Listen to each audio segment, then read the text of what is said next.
Nanay, saan kayo? Tatawid kayo dyan? Tatawid kayo doon? Sakay kayo sa akin. Dito, dito. Sakay kayo, sige, sakay. Tatawid ko kayo. 3, 2, 1.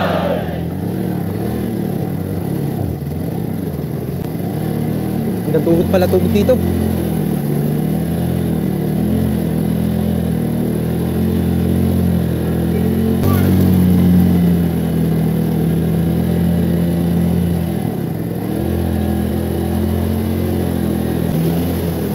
Yan, matawid tayo ron sa malalim.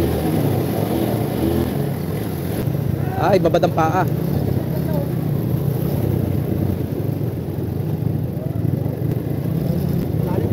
Ha? Kaya yan. Ganito rito sa Imus. Pero pasalamat pa rin, ganito lang. Sa iba nga abot sa first floor ng bahay. Dito ay pagarto-garto nga lang. Salamat pa rin. Nanay, saan kayo? Tatawid kayo dyan? Tatawid kayo doon? Sakay kayo sa akin. Dito, dito. Sakay kayo. Sakay kayo, sige, sakay. Tatawid ko kayo. Yan. Kuya, sandali lang ha. Sige nanay, sakay. Sige nanay. Okay lang ho. Sige, sakay. Oo, baka kayo ano diyan Ayan mabuslo kayo diyan, matumba pa kayo. Nasaan ba kasama nyo? Ay, tinirik na. Bakit saan ba kayo dumaan? Dito nga, papunta na Ari ang malalim nanay, aring baka kayo dito. Ayan itatawid ko kayo din yan, sama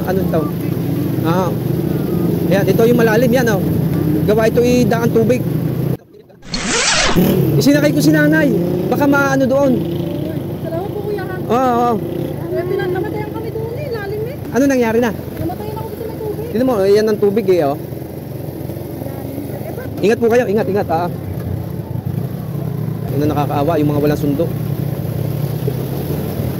At titingnan natin dito sa may sa may Medisyon. Ayan, tubig na, Medisyon. Wala nang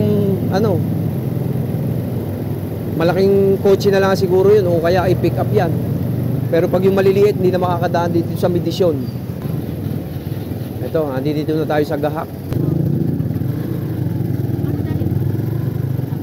Ano, kuya? Tiniri ka na ron? Namatay ba yan doon sa tubig? Namatay sa tubig? Ha? Ay, spark plug. Saan pa uwi mo niyan? Sa uwi? Alapan? Phase 9? ECM? Asya, malapit-lapit na. Kawawa naman yung bata, ha? Okay lang Sige ha. Salamat po, ingat. Ingat din, ingat.